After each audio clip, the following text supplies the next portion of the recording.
Muli, balik tayo sa vehicle ha, para i-confirm natin kung okay na. Ayan. Yung guys ha, guys nakita nyo ha, oil life is 100%. So yan ang tamang pag-reset after nyong gawin ang oil change o yung aking ginawa. Doon sa mga bagong bili ng Honda CR-V from 2017 hanggang 2019, ganyan po ang inyong gawin. Guys, napakadali lang po. Ang mahirap lang magkabit ng cover nya. Pero oil change napakadali lang eh. So guys ha, kaya nyo po yan.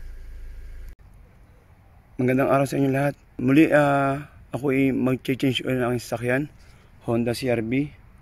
Ayan, second time ko kung paano mag oil change itong aking ginagamit na CR-V. So guys, di ba no, nakikita yung oil filter na yan, yung kulay blue. Tatanggalin po natin yan para po yung oil ay lumabas. So dalawin tatanggalin natin isang oil filter sa likod niyan. So wait ha.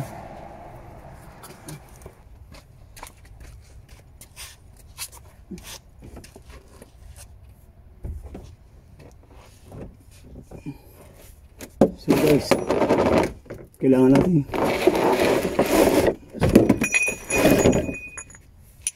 guys, kailangan natin to, itong remove oil filter.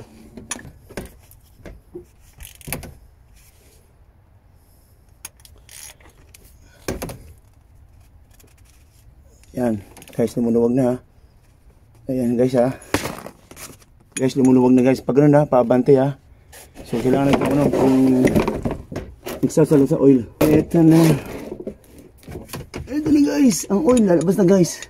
Guys, paabante ha. Ito na oh.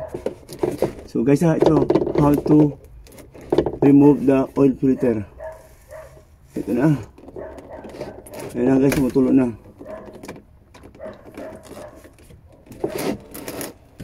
Ito guys ha. Yan, dandalan po.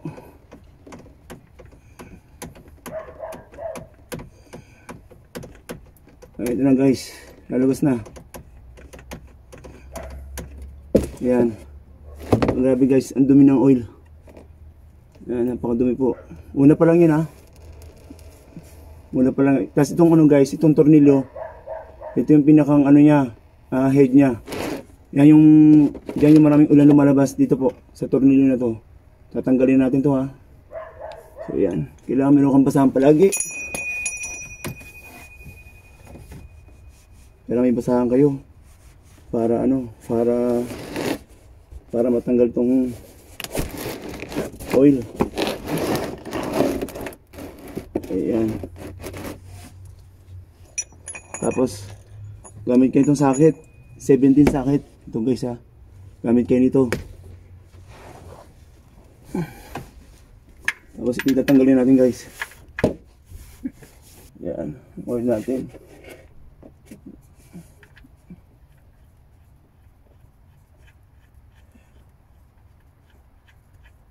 Yan. Shit. Namampas. Namampas guys. Ang daming oil oh. Yan sinasabi ko. Kailangan may basahan ka dito. Ayan.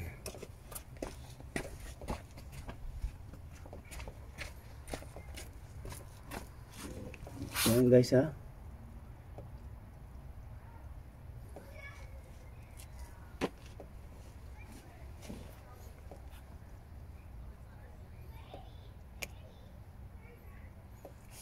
Kailangan guys, ubusin nyo yan.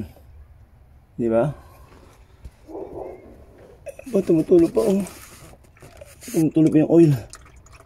Yan, makikita nyo di ba? So dalawang tatanggalin na. Itong oil filter, ay itong tornilyo, sa yung oil filter niya. Nandito, tinanggal ko ito. Tapos, kailangan yung palitan ng bagong oil filter. Saka washer. Malabas. Tapos guys, pupunasan nyo ha.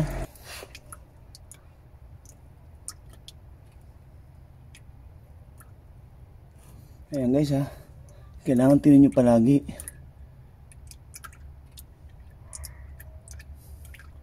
Ayan ang trabaho ng isang kahit pa paano marunong sa change oil. Madali lang siya. Kaya lang it takes time bago mo matapos. Tapos guys, punasan ito guys ha. Punasan nyo po. Kailangan malinis na malinis.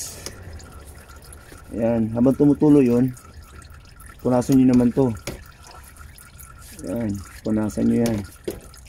Kailangan malinis na malinis.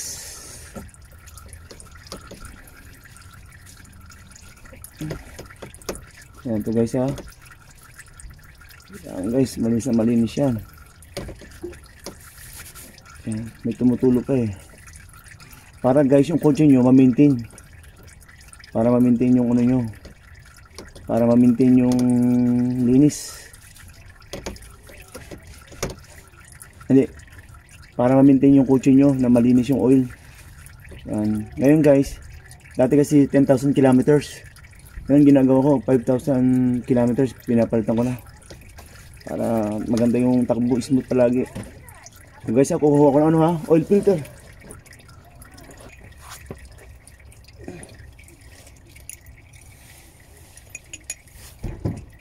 So guys, ito yung oil filter niya from Honda. So guys nilagyan ko ng konting oil. Konting oil lang nilagay ko. Yan guys kailangan po guys mahigpit kailangan mahigpit at siguraduhin yung walang leak. Tapos gamit kayo nito. Yan. Sa pampahigpit. Guys, tumutulog pa, kunti-kunti na lang. Yan.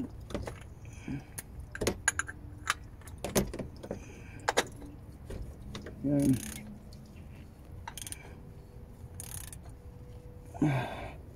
Gamit kayo oil change gamit kayo ng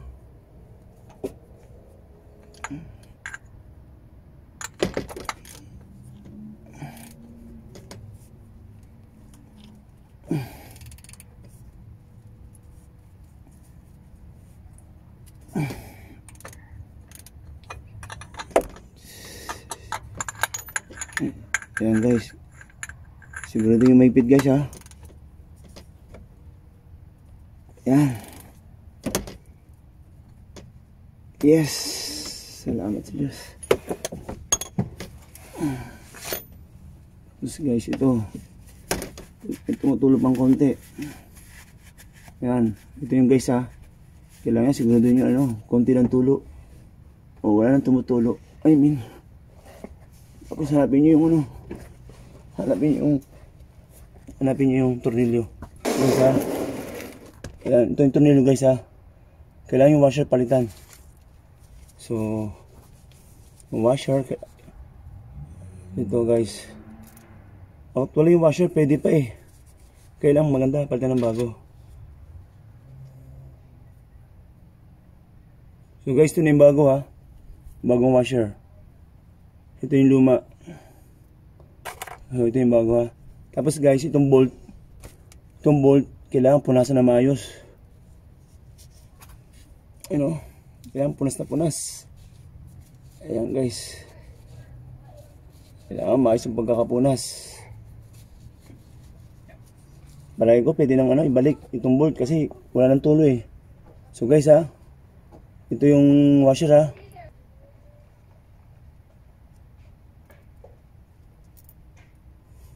So guys ito na napalitan ko na ng bolt. Ibabalik ko na sa dati. May kunting tulo pa pero pwede na ipasok. Guys punasan nyo maayos make sure punasan nyo na maayos. Ayan.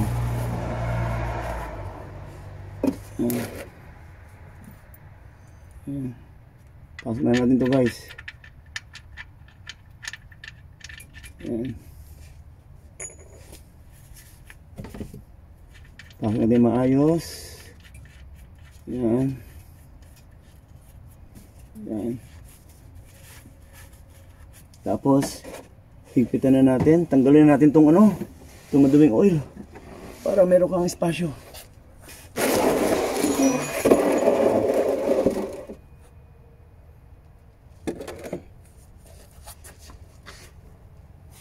Yan. Yan guys. So gamit tayo ng pampahigpit. Punas ulit ha, punas.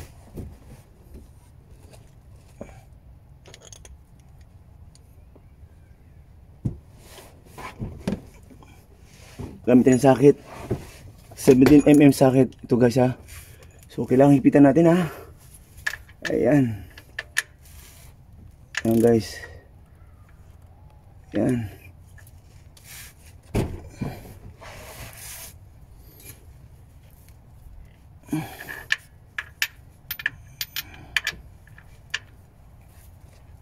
Yan. Yan. Make it sure tight para walang leak. Tapos guys, tignan natin yung oil. Yung oil na ginagamit ko, papakita ko sa inyo ha. Castrol. Castrol guys.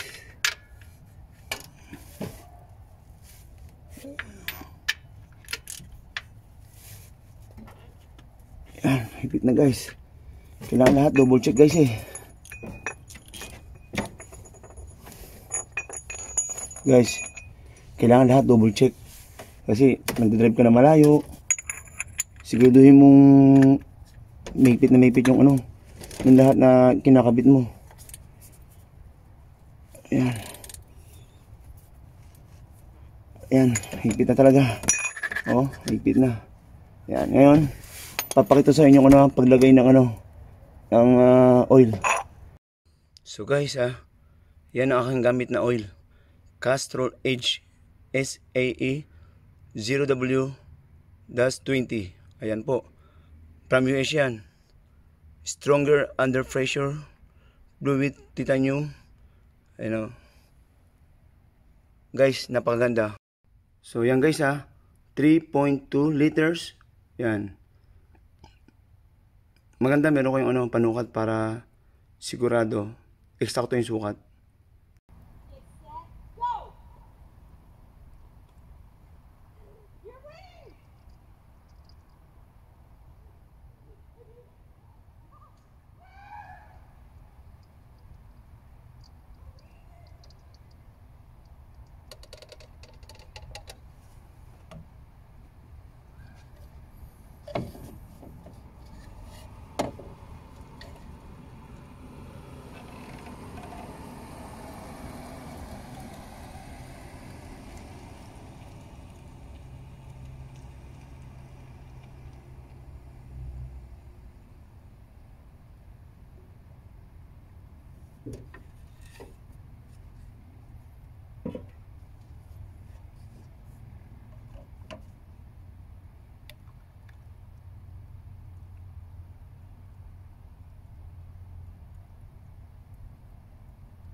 Tapos guys, ito na yung last.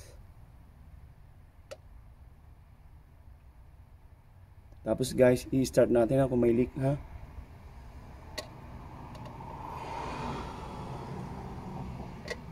Ayan. Tapos guys, ito yung stick nya. Kailangan tingnan natin. Dapat sa number 2. May guhit yan eh. Yan.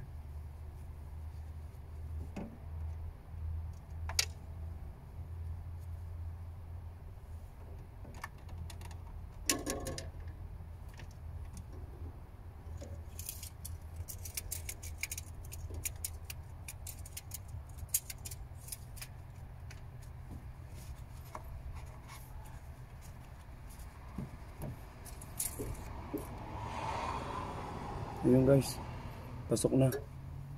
Sa guhit na. Isa pa.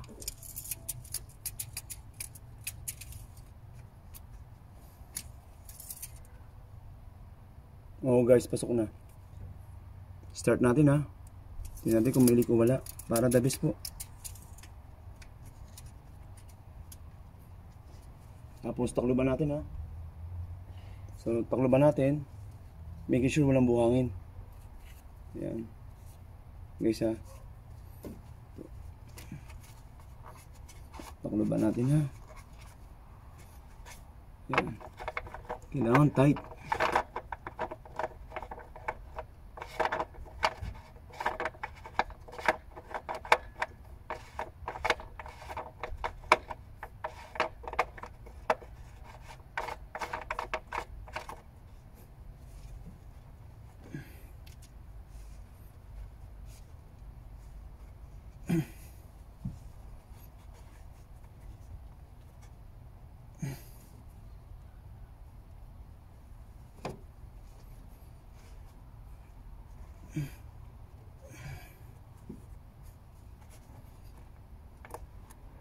Okay, start natin ha. Guys, start natin kung may leak o wala. Guys, tingnan natin ha kung may leak o wala ha.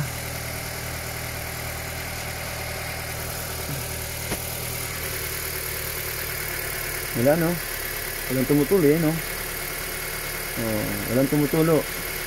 So ibig sabihin, very good. Walang leak. Tapos patay natin yung kotse. After natin i-oil change ang kotse, so kailangan natin from the 40% ilagay natin sa 100%. So click the vehicle. Then baba tayo, drag natin. Yun guys ha. Yung maintenance info, pindutin natin. Tapos ayun, yung oil change niya. 'Di ba nakita nyo? 40%. So kailangan select reset items. Click natin ha. Ayan. Sunod yung oil change. Yan guys. So yan ha.